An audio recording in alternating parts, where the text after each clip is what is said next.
Good evening, everybody. It is 9:30 on the East Coast, 6:30 on the West Coast. I'm sorry, I'm trying to get my camera turned on, and it is on. It's a Monday night. That must mean it's time for your weekly Calamity Jane live stream. James, how are you doing on this lovely evening? I am doing just dandy. Just getting ready to do some more drawing for Clowny Jane, the usual. While we Yes. Oh, I lost your audio. Oh, Alex. James. There it is. I lost your audio for a second there. Oh, great! I Yeah. just lost my. Yeah, no worries. Technology. We were talking for a good 5 minutes before we started the stream. I'm just vamping here, right? James tries to figure out what's going on. And it was fine. Everything was fine, ladies and gentlemen. And then right when we started the stream, everything fell apart. So I have no idea what James is going to be talking about this week. If we... Oh, there he is. He's back. Good, because I was running out of things to say. Well, can you hear me? I can hear you, yes. Yeah, great. All right. So my headphones stopped working, but I can hear you fine. So I'm just Okay, gonna go. we're going to go. We'll just do it this Yeah. way. Yeah. It works for Weird. me. It works for me. Is the battery Yeah. Well, dead, or... hey, yeah. You ad libbed. That was great for the whole 15 Well, for seconds. 15 seconds, yeah. I mean, I am an improv master after all, so Yeah, you get to you gotta put love it. your You gotta love a challenge. chops. Yeah. Yeah. Yeah, I was just saying before I was rudely interrupted by technology. Yeah. I was going to start working on more Climate Jane stuff as I do every week while we hang out and talk pop culture stuff. I'm going to go back to doing Warhawk stuff this week because I'm Okay. kind of in that same mode from last week. So I'll share my screen, but I already have something I kind of want to kind of roll with tonight as we talk. Great. All right, so I'll share my screen. We're at this scene here where the Warhawk's looking just up off camera a little bit. Mm-hmm. So Mm-hmm. we're gonna work on this pose tonight as we hang out. So Okay. yeah, And this is a pretty unique pose. I don't. yes, It's a custom pose for because I don't. This is yes, not something that I feel like we're gonna see a lot. We're not gonna. no, There's you're not a right. lot of reasons for a warhog to be looking up and to the right. Yes, and I won't go. I won't. I'll try not to scroll too far. I'm just gonna stay within the box of this scene so we don't go too far and reveal anything going on. But yeah, but we need this pose. Yeah. Warhawk needs to look up, so I'll be doing that. Well, put But it. what I I mean, I say we'll never need it again, but keep it in the bank because like there'll be, like there'll be 1,000 times like, oh, thank God you made that warhog looking up into the that's right true. pose. That's absolutely true. Yeah, and this is where the writer's room comes in handy. Oh yeah, we do have that pose. You can write We to it, have and the then pose, right? Exactly. yes, Yeah, yes, and that's an interesting thing about animation too is how reciprocal the animation is to the writing, right? yep, Talking about you want to write a scene, you're like, okay, and it's such an interesting thing about writing for animation because for television, especially in our modern age where CG is relatively cheap and you know TV channels like HBO are willing to pour money into something that they think is going to be a big hit. With animation, it's still very economical, right? Because doing a CG backdrop in front of a green screen is a hell of a lot cheaper than animating an entirely new character in a new pose. And obviously, with 3D, it's a little bit slightly different, but 2D, it's still very expensive. Um, and so there is this sort of reciprocal notion of, okay, well, I want to do this thing. It's kind of custom. Do you think we can cover it with the poses we've already animated to over the years, or do we have to request custom art, right? And you have to do it's interesting to think about having to do a cost benefit analysis on a scene for a script, a single scene for a script, right? Like, do I rewrite this scene so we can avoid the cost incurred of doing a custom pose, or can we retrofit something we've already got that'll work close enough for what we want to do, or is it worth the money to do a new pose, right? It's yeah, just it's just exactly. a it's interesting how, I mean, generally speaking, if you're writing a script for a cartoon or a TV show, I mean, if you have a bottomless budget, the scripts effectively are the same, right? But when you're dealing with the economy of animation over live action, you really do have to think about stuff like that. And so there is this sort of almost a subtle difference between writing for television and writing for animation. Hmm. Yeah, I mean it's funny because with animation, I mean you really summarized it really well. There's a potential with animation to, because you can do whatever you want and draw whatever you want or come up with environments all you want. It could easily go over budget too because you're just caught up in your own head and like, Mm-hmm. well, it's limitless. You can do whatever you want, you know. Mm-hmm. Mm-hmm. Yeah, so it's really funny how you can easily go off the rails with animation with an animation budget just as easily. It's pretty interesting. Um, Yeah. No, I've written a few spec scripts in my years with a couple of friends who were the one that I liked the most was working with one. You remember the Penguins of Madagascar? yeah. Hmm. So an old friend who I've lost contact with, unfortunately, but he worked at Rough Draft Studios for a while. The animation house that did, or I don't know if they still do, did Futurama, Hmm. and it was so cool. Sometimes I really miss living in LA. So we were working on. So he had gotten a gig, or maybe he hadn't gotten a gig, but he knew someone who worked on the Penguins of Madagascar show. Hmm. And Hmm. so we were working on a spec for Penguins of Madagascar. But at the time, he was still working at Rough Draft. And I'm like, well, where do you want to meet to work on this? He's like, well, why don't you just come down to Rough Draft and we'll work in one of the meeting rooms. Hmm. And I'm like, Yep. oh my god! I mean, it was a straight up nerdgasm because I mean, for him it was so casual. I mean, he was there every day, right? But I'm like walking in, and you see concept art for Futurama all over the Yep. board, and he was one of the in-betweener managers, right? Mhm.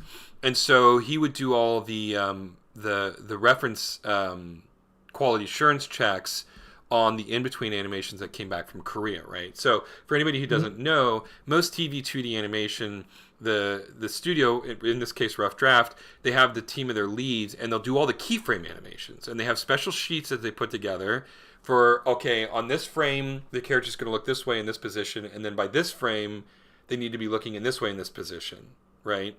Mhm. And Mhm. they outsource all the keyframes to Korea or India or wherever it is, and then they have just an army of artists, animators who do all the in-between frames to get between the keyframes.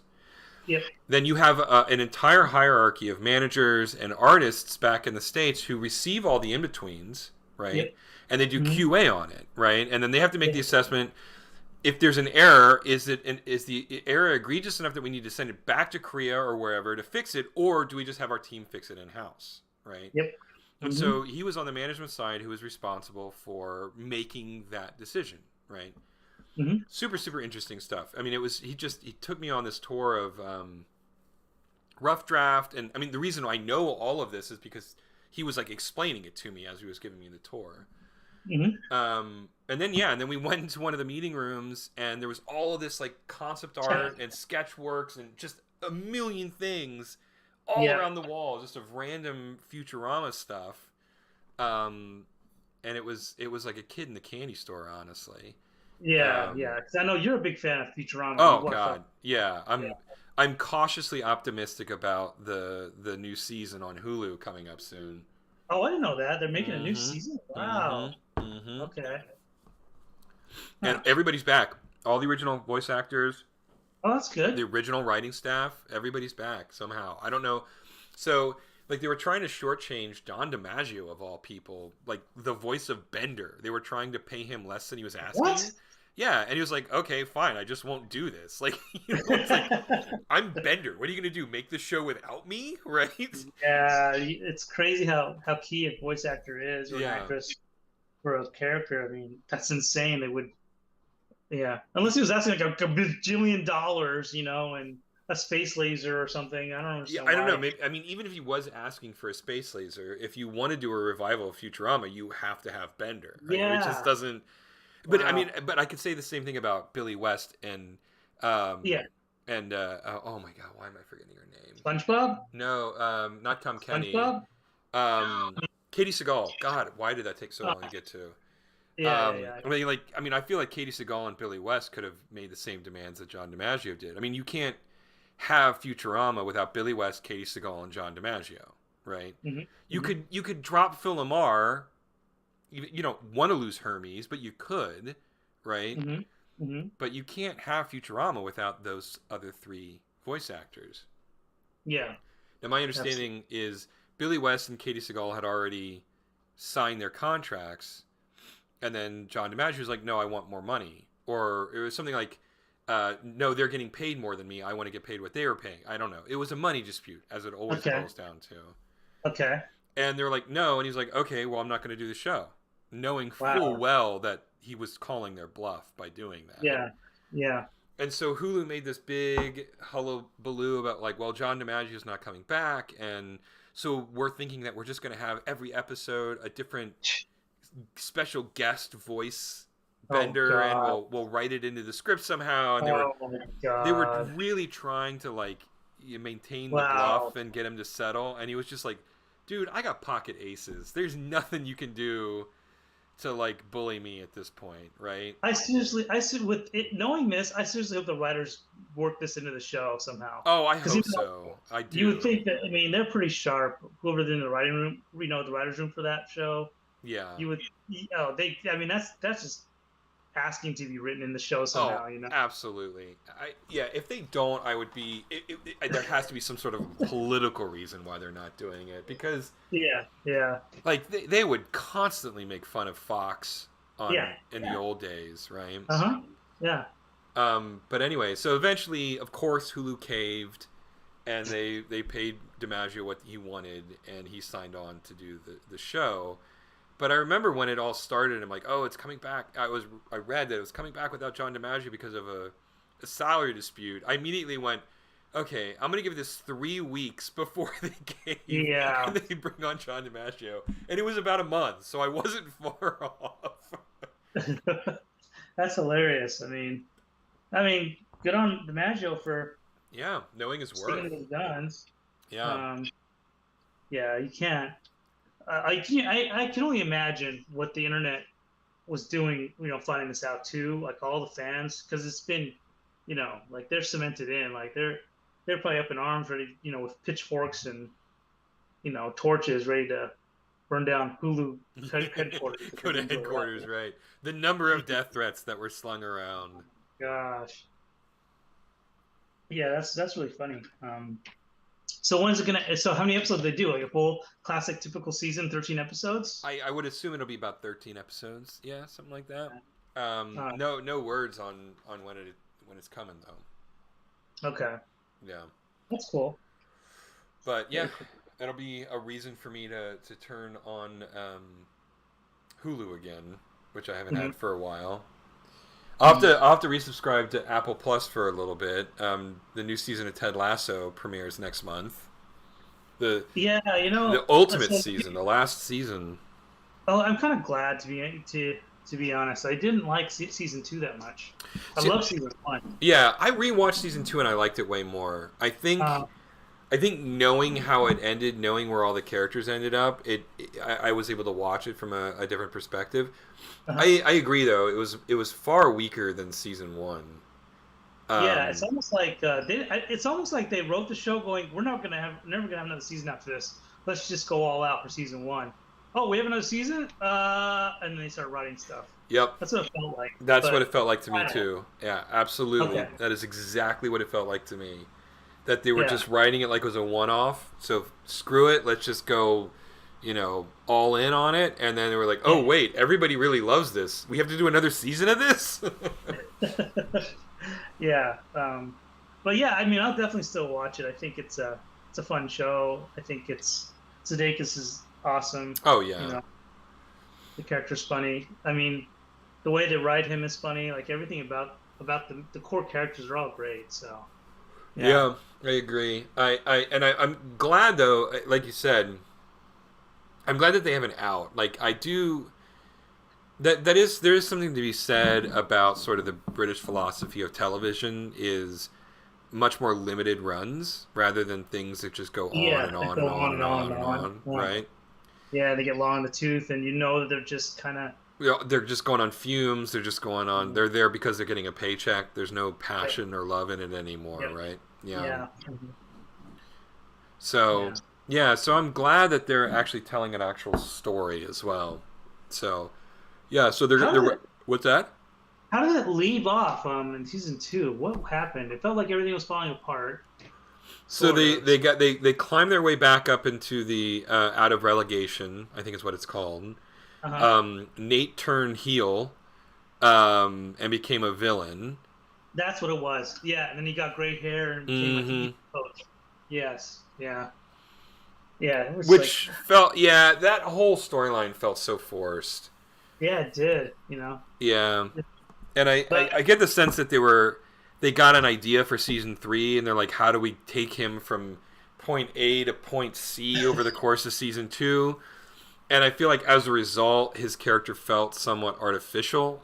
You know, yeah, because he um, was, season one Nate was so much fun, and there was a little bit of innocence and mm-hmm. cuteness to the character. Then he just became. Just became like really cruel. Like, I mean, like there's no other word for it. I mean, it was just And so it makes it out of character too, because yeah, you don't even see. I mean, it's one thing when a character grows or evolves, during a season. But it's another thing when you only have like one or two episodes, and all of a sudden, like they're just. It's like watching WWF or WWE wrestling, kind of, like where yeah. a chair gets thrown against the guy's back and then he becomes heel. That's almost kind of like what happened to Nate in this scenario. I don't know. That's what it felt like to me. No, I totally agree. I mean, it was such a weird heel turn. Um, I'm curious what they do with it in season three, but I mean, I'm still looking forward to it. Even though season two was weaker than season one, it was sort of like Umbrella Academy season three was far weaker than the first two seasons. Mm-hmm. Um, but I'm still gonna tune in for the last season of it, and they've been really clear. They just announced that season four is it. They're done. They're not Okay. doing anything beyond season four of Umbrella Academy. Now the show itself. I mean, I'm sorry. The comic book itself is it still going or is it done too? No, I mean Gerard Way says that he has a fourth story plotted, but to my knowledge, there's no release date. There's nothing on it. Now I haven't looked at it recently, but yeah, I mean within as of last year after season three premiered, there was no information on the fourth book, right? And so at this point, the show it's on its own. It doesn't have any source material to steal from anymore. Mm-hmm. Um, and so we'll see. I mean, season three was the weakest of the three seasons, and partially it was because they completely deviated from the source material. Yeah. Disappointingly so, because book three, Oblivion, was great. It was so much better than what Hotel Oblivion ended up being in the show. Um, but anyway, that's neither here nor there. I still like season three, and I'm still, in it to win it. So I'll still watch season four. But I'm sort of glad that they're kind of, you know, retiring after this next season. Mm-hmm. Yeah. It feels about right. I mean, they could only. Like one thing I like you and I talked about this offline. One thing I was getting tired about was how it's always a galactic of a galactic importance that they save the world. But you said that's a running trope, pretty much. That's yeah, Comic books. that's part of the shtick, right? Like Yeah. that is So a part of that is part of the gag is that every storyline is the world is about to end, right? yeah, So yeah. that is from the comic books, and that's part of the joke, right? Because to a Okay. certain extent, Umbrella Academy is also making fun of superhero comics, Uh huh. Uh huh. um, and how everything is always a calamity, and so Yeah. that's why Gerard Way every story is about the world ending, and they just can't get a break. They save the world once, and then immediately it goes into another doomsday scenario, and so that's just Yeah. part of the gag, right?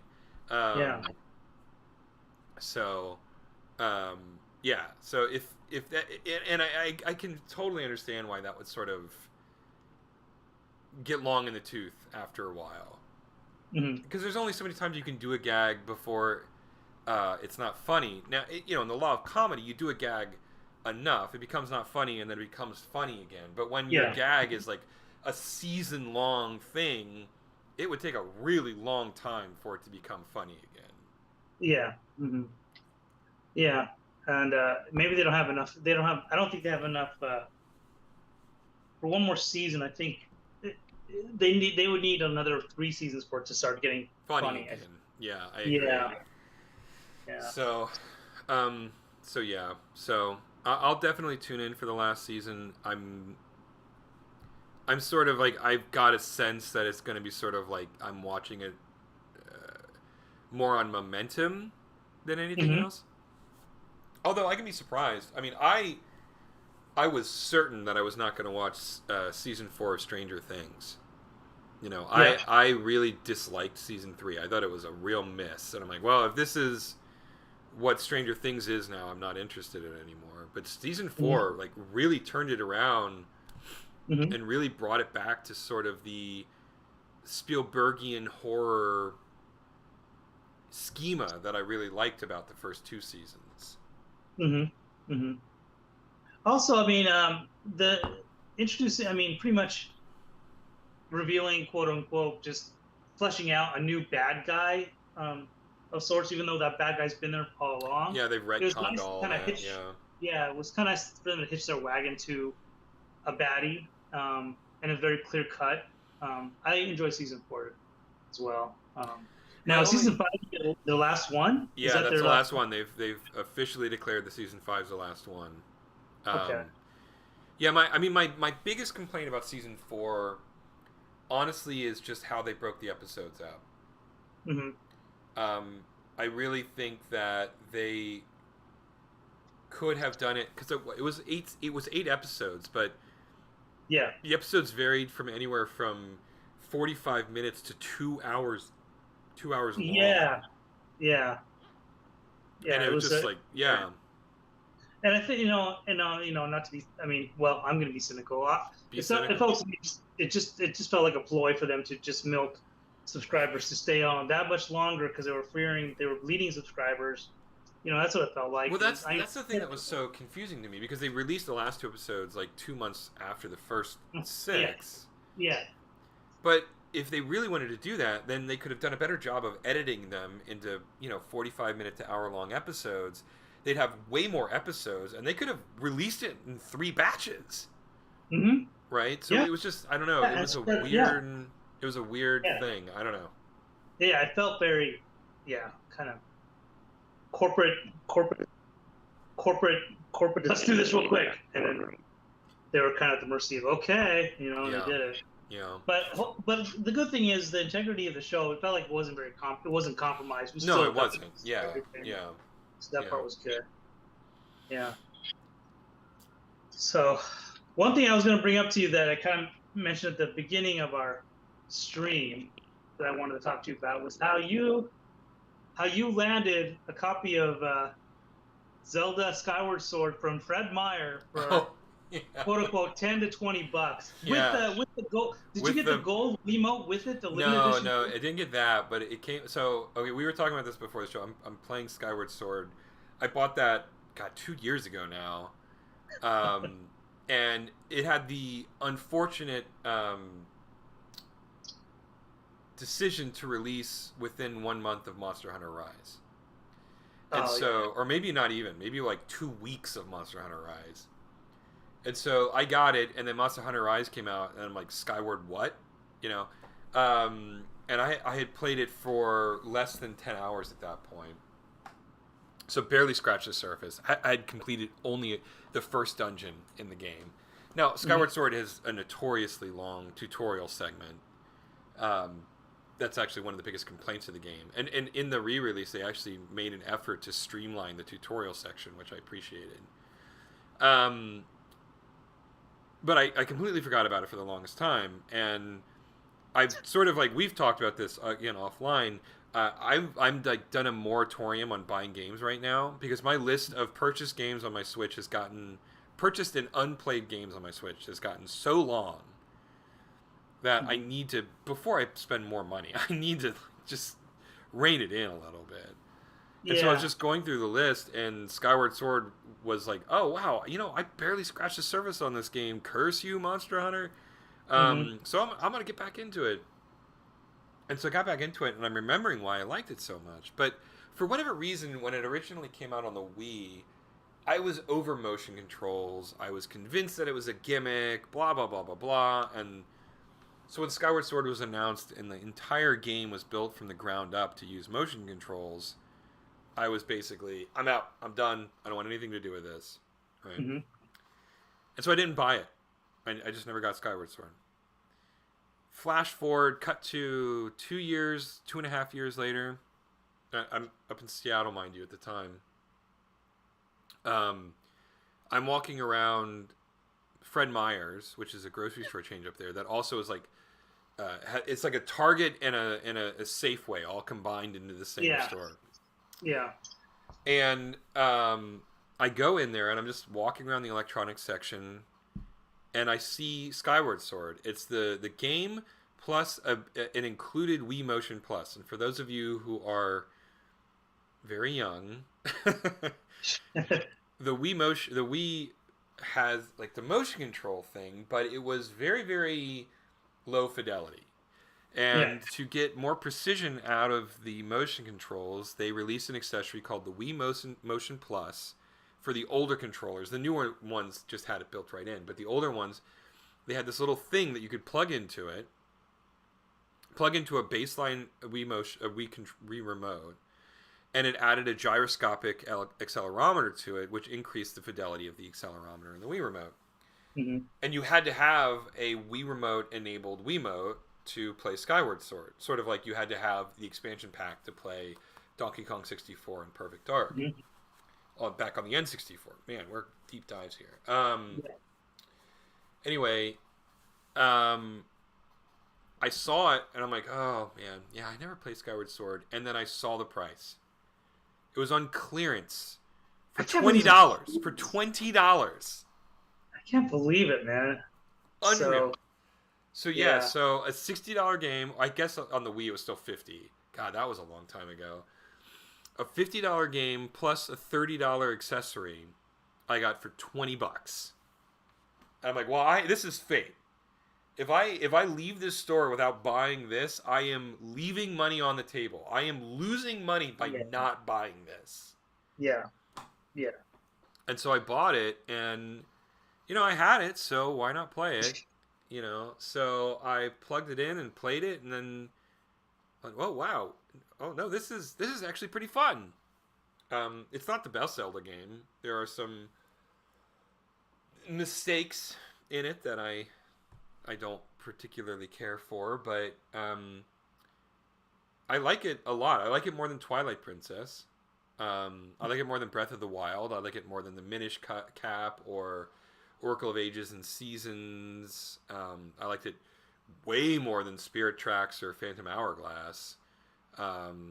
So I'd say it's upper middle for me as far as Zelda games are concerned. Mm-hmm. But yeah, $20 for Skyward Sword and a Wii Motion Plus. So I did not like Skyward Sword, but not for, well, there's a couple issues with the game itself that I had. I didn't like that big giant lumbering monster. Whatever it was. Yeah, the big giant furry thumb. I don't know what it was. It was You awful. keep fighting it every five times throughout, and always have to figure out a new way to use some sort of strategy to slow it down. And that part was annoying, but I have negative association with this game only because if I recall right, you've already beat the game, right? You're already done with it, or I played it through on the Wii. Yeah. oh, okay, good. So at the end, you can actually, you have to raise your sword up, and then you can just do your blast against Ganon and stuff like that. Not me. What I decided to do was I wanted to shield bash Ganon to death.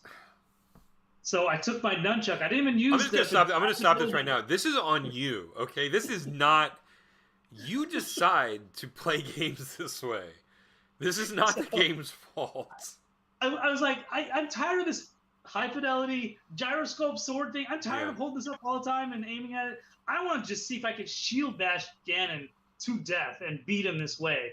That's literally what I did. I just took my left hand and kept just doing punches in the air hard, and like then I was getting caught up in it because the history of Ganon, like how I played Zelda on the NES and Zelda 2 on the NES. All this built up like this villain is huge. I got to really knock him out, and I'm gonna do a shield bash. Make sure that, and I say if I rule, I'm gonna do it the hardest, dumbest way possible. And boy, was it dumb because I shield bashed him so much. I beat the game. I was very proud of myself. There's nothing to show for it. I have no. There's not even a stupid achievement unlocked or anything. It just I did it. Because everybody at Nintendo is going, why did he do that? Why did he? Why did he? Yeah. Does anybody know why he did that? Anybody? Because you know what? I didn't like the game. I didn't like, and I get this way. And Eric hears these random stories where I'll do this with games, where I'll get bored with them, or I'll get annoyed with the story, and I just do stupid, absurd things just to beat the game. And in my head, it's my way of sort of beating the game. You're defeating. You're winning. Yeah. Yes. My stupid twisted world. That's what I do. Well, the problem is after beating Ganon and enjoying the satisfaction of that, the next morning I went, wow, my left shoulder really hurts. I don't know why is that. I don't understand what happened. A couple days later, boy, my shoulder really, really hurts. What could I have possibly have done to do that? 1 week out, I can't lift my shoulder. I couldn't go higher than like this. Wow. And so I went to go see a doctor. They said, yeah, you got shoulder impingement. What were you doing that caused shoulder impingement? I went, I don't know. You lied to the doctor because you were too embarrassed. No, I mean, something happened. Like when you're playing basketball, you're playing football, and they go, no. And I told the doctor, I said, I shield bashed Ganon for like an hour straight. And he was like, what? Like, yeah, there's this game on the Wii. They use the Wii motion controls. Yeah. Oh, yeah, I know that. Yeah, on the motion controls, I didn't even use the Wii remote. I just used the nunchuck, which has really barely anything in it. Yeah, really bad accelerometer in it. Yeah. Yeah, a really bad one. So you have to really hit it hard. Yeah, you really have to, yeah. And I think that's what did it. And he just started laughing. He goes, I can't believe I've never seen this before. I've never seen a Wii Sports or a Wii remote injury before. I've seen football players come in here, but I've never seen a gamer person come in here with an injury, a physical injury. And so he goes, oh, you know what I got to do? I got to recommend you to go see a physical therapist. Wow. I was out for an entire year. I had to go and do the same thing. I go see the physical therapist. Same story. I had to go, what did you do to your shoulder? Like, your shoulder's jacked. Like, what did you do to it? And I explained Wii remote. But he was a gamer, so he got to go, oh, hey, okay. He kind of appreciated it. I mean, it's a great. That's the only thing I get out of it. But 1 year irony is Ganon won. He won. Yes, he did. You may have won the battle, but he won the war. Oh my gosh! So I hate Ganon even more now. I hate him even more now. In all fairness, if we're being technically correct here, the main villain of Skyward Sword is not Ganon. That's because Skyward Sword is the origin point of the entire continuity. Yeah, it's actually the Elder God Demise. But doesn't he look like Ganon? He does. I mean, he looks like Ganon. I mean, he's Ganon. Yeah. Who cares? But technically, if we're being really persnickety about it. Yes, you're right. Yeah, I do. I vaguely recall it, but also kind of try to forget the game because it cost me 1 year's worth of physical therapy where I couldn't do this. I couldn't lay, and I'd have to just go through searing pain to even get to. Now I got 100% back. But I really appreciate my shoulders now. Wow. But like for 1 year, I could only do this. I could only like literally lift it up this high. Really? Yeah, it's bizarre.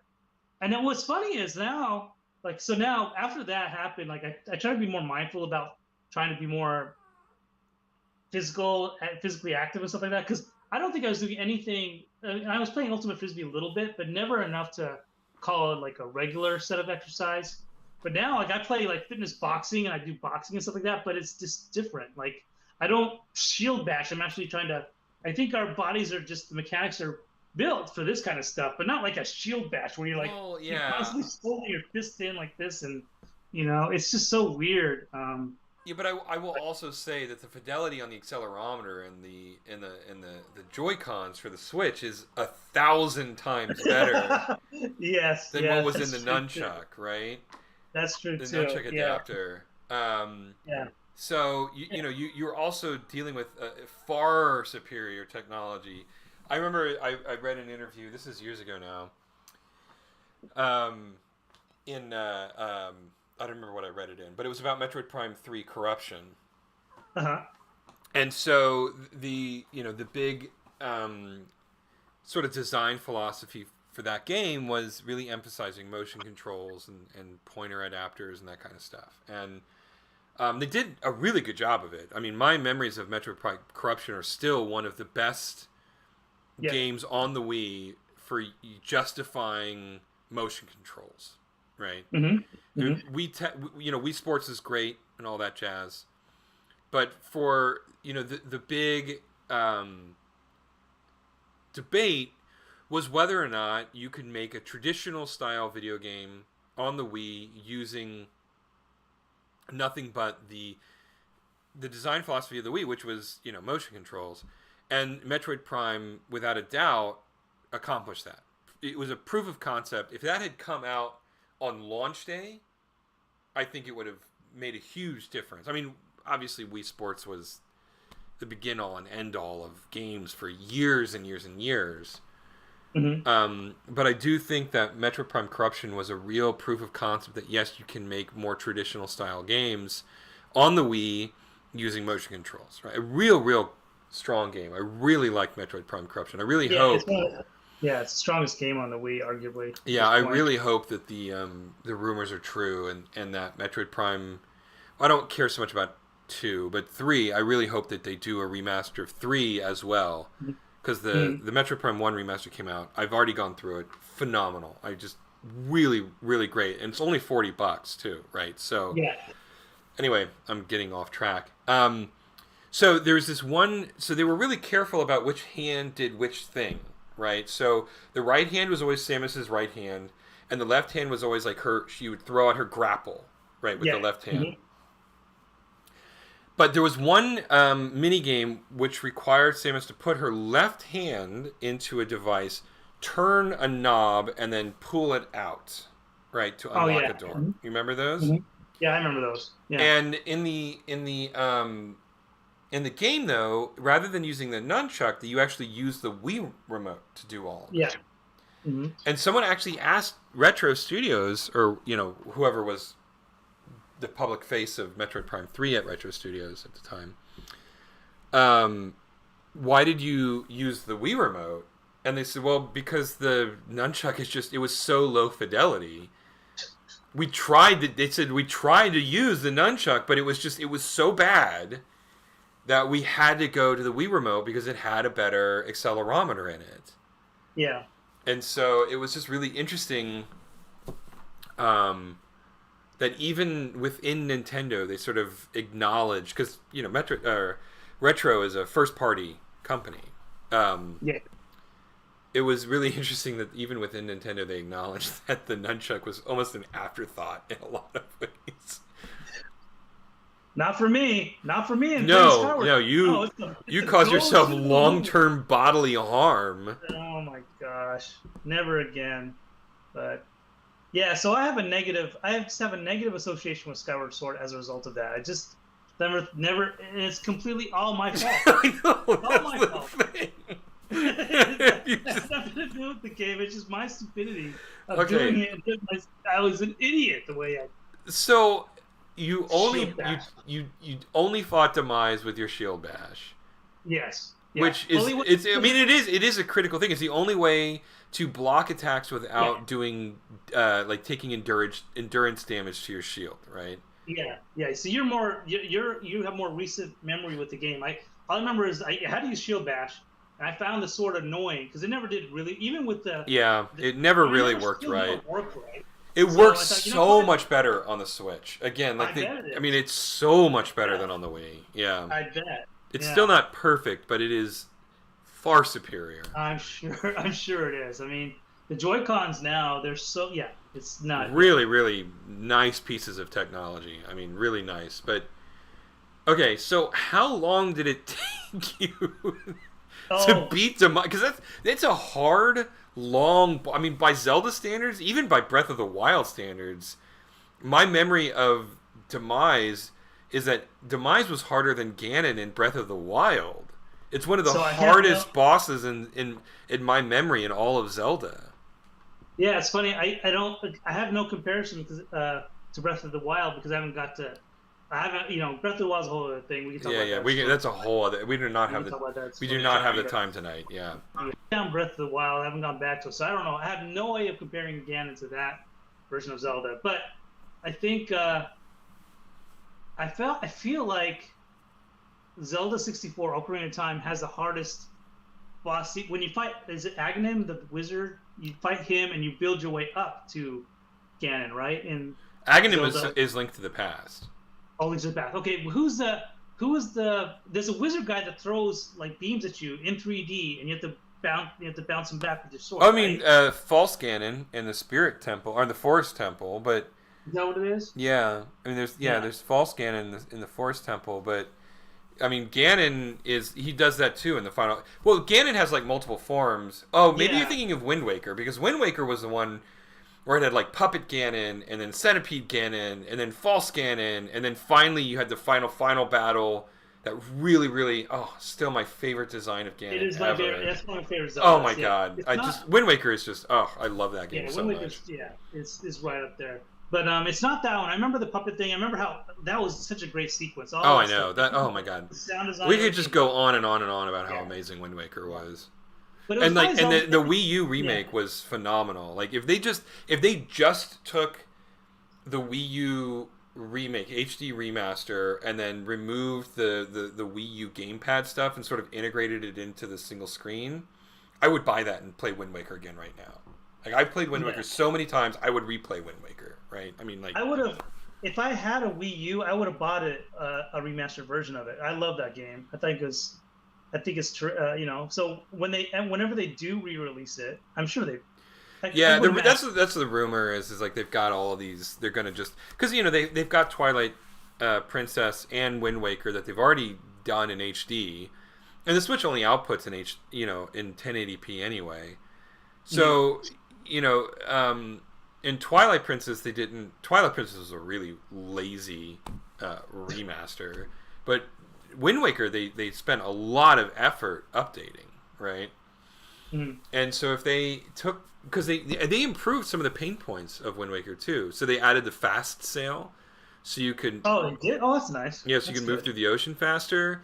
And they also streamlined the Triforce Shard fetch quest. Hmm. So in the original Wind Waker, you had to find the treasure map, take that to Tingle. Tingle would then interpret it, and then you have to go and then find the shard from that, Oh right? man, And it yeah, took it was a start. forever. It took Yeah. forever. And now they just completely streamlined it, where the treasure map just takes you directly to the Triforce Shard. So Right? wait, is Tingle even in the game now? He's still in the game, but they've significantly reduced his role. He's more of a vestige of the original game more than anything else. Oh, okay. All right. They did integrate like a lot of the Tingle sensor stuff into the Uh-huh. gamepad screen. I don't know if you really played it, but in the original GameCube version, God, I am such a Nintendo history nerd. This is kind of embarrassing. I mean, I could show you my apartment. I've got more Nintendo paraphernalia than Yeah, I no, do it's cool. pictures of It's my cool. dog, and that's the rare feat. Um, anyway, so in the original Wind Waker, you could plug in your Game Boy Advance. Yeah, that was the whole point. Tingle was made just to help sell Game Boys, pretty much, right? I mean, Tingle was in Majora's Mask, but yeah, his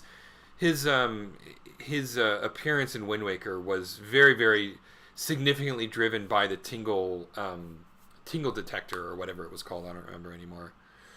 But yeah, you the only way you could fully appreciate all of Wind Waker was by plugging in your Game Boy Advance into the GameCube, and then you could do these mini games, and you have a Tingle detector, and then there was all these extra things that you could get if you plugged it in, right?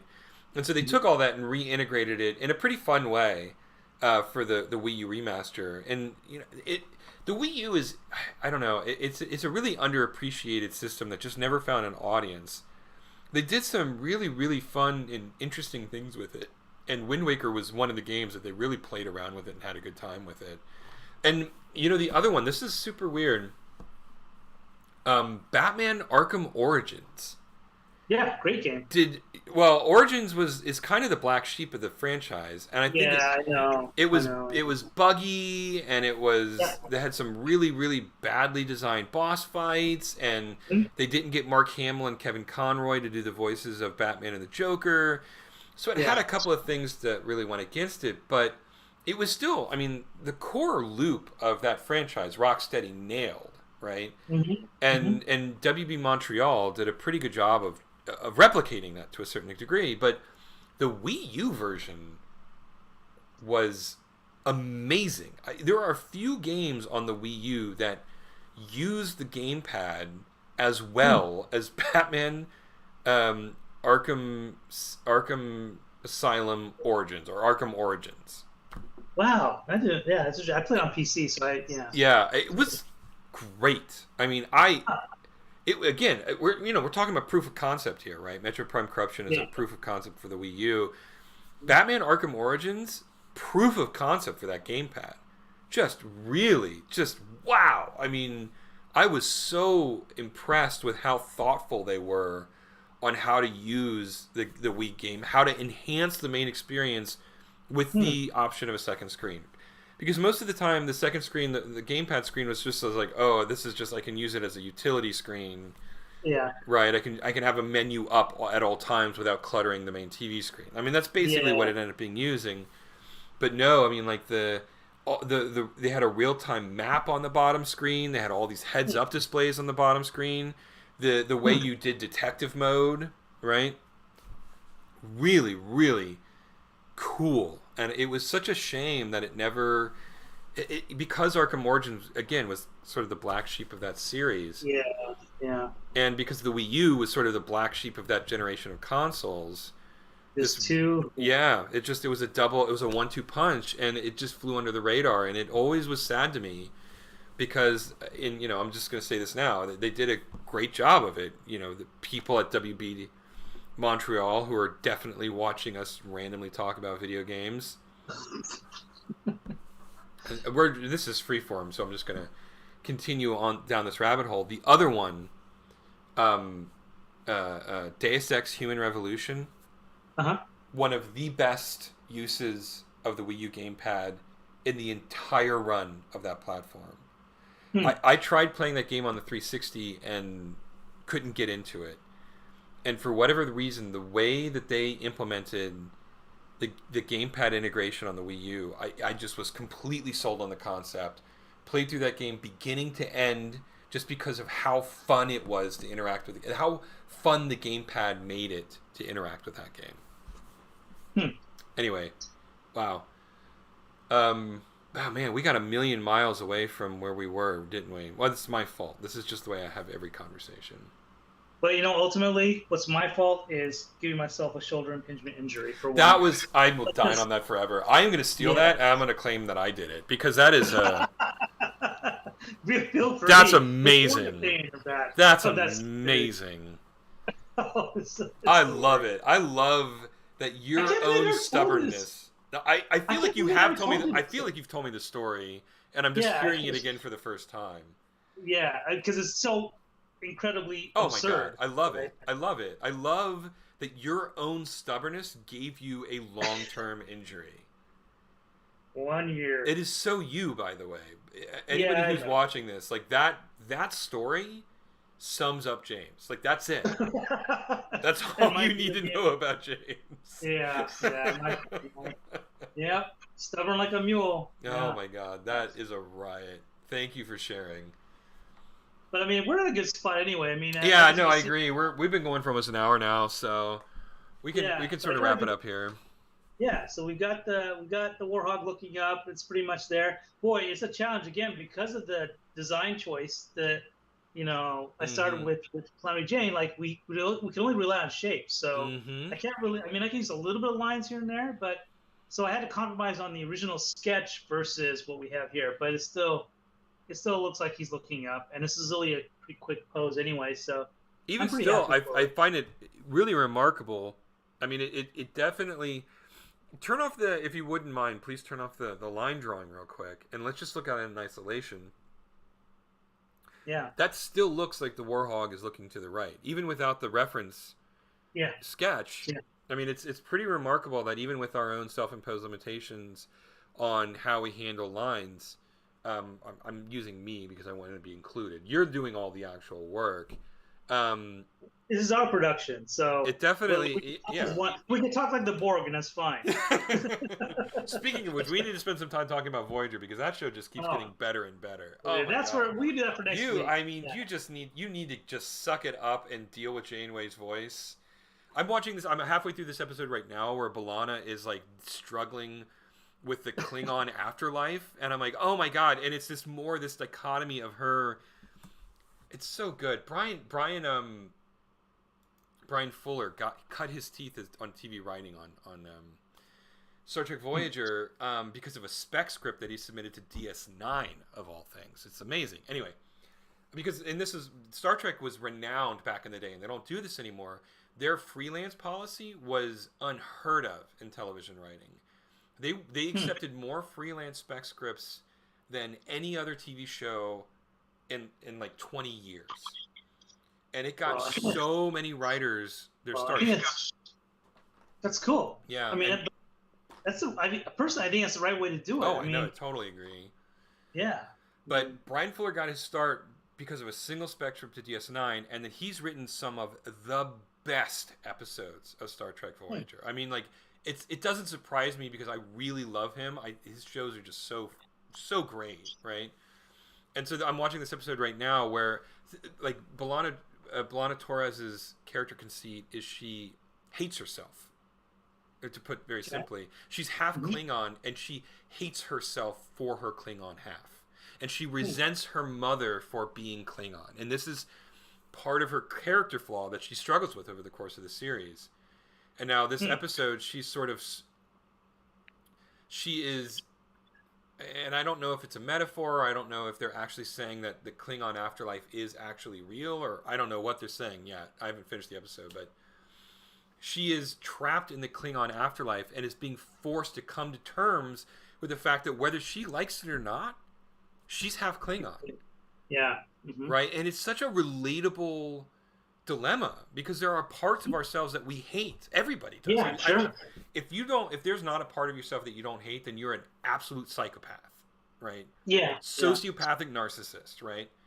Sure. Um, and the whole episode is about B'Elanna being forced to accept the fact that she is part Klingon, whether she likes it or not. It's so good. It's such a good episode. I can't believe you haven't watched this series because you don't like Kate Mulgrew's voice. It is I know. driving me to the points of frustration. I know. It's embarrassing.